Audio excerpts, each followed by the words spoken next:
ఆ క్యారెక్టరైజేషన్తో చూస్తారు. సత్యగిరి గారు ఇందాక మాట్లాడుతూ అదే కొన్ని క్రైమ్స్ చూసినప్పుడు చాలా భయం వేసింది అన్నారు కదా, అంటే ఫ్యూచర్లో ఏమన్నా విలన్గా కూడా ఏమైనా ట్రై చేస్తున్నారా ఏంటి? అన్న ఇప్పించన్నా, రెడీ అన్న, గడ్డం కూడా వేస్తున్నా. అది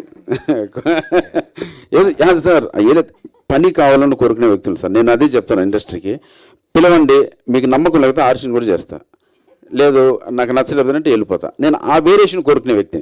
ఇంకా మళ్ళీ కమెడియన్కి పిలిస్తే రెగ్యులర్ రొటీన్ వర్క్ అవుతుందని ఒక ఆలోచన. మీరు ఆడిషన్ పెట్టండి, ఆడిషన్లో ఫెయిల్ అయ్యంటే బయటకు వచ్చేస్తాను. Thank you. మీ సినిమాలన్నీ సప్తగిరి గారు అక్కడ మీ సినిమాలన్నీ చూస్తుంటే డైరెక్టర్ చెప్పిందే చేస్తారని చెప్పి ఆయన కూడా చెప్పారు. బట్ ఒక విషయంలో మీ సినిమాలన్నీ చాలా క్వాలిటీగా ఉంటాయి, క్వాలిటీ విషయంలో అసలు కాంప్రమైజ్, ఆ విషయంలో మీరు పుషింగ్ ఏమైనా చేస్తూ ఉంటారు ఎట్లాగా? 100% సార్. దానికి తగ్గట్టు రెమ్యునరేషన్ కావాలంటే తగ్గించుకుందాం, అవుట్పుట్ బాగుండాలి. ఇప్పుడు ఈ అవుట్పుట్ అంటే ఇప్పుడు సిద్ధార్థ సుజాత గారు కెమెరామెన్, ఆయన కొంచెం పెద్ద సినిమాలు చేస్తున్నారు, మాకు కావాలి.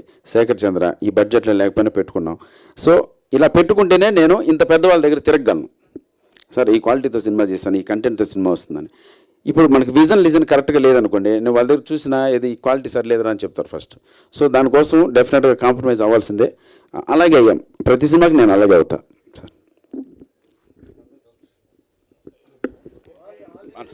అన్న థ్యాంక్ యూ సో మచ్, మా కోసం ఇంత టైం స్పెండ్ చేశారు, మంచి క్వశ్చన్స్ అడిగారు.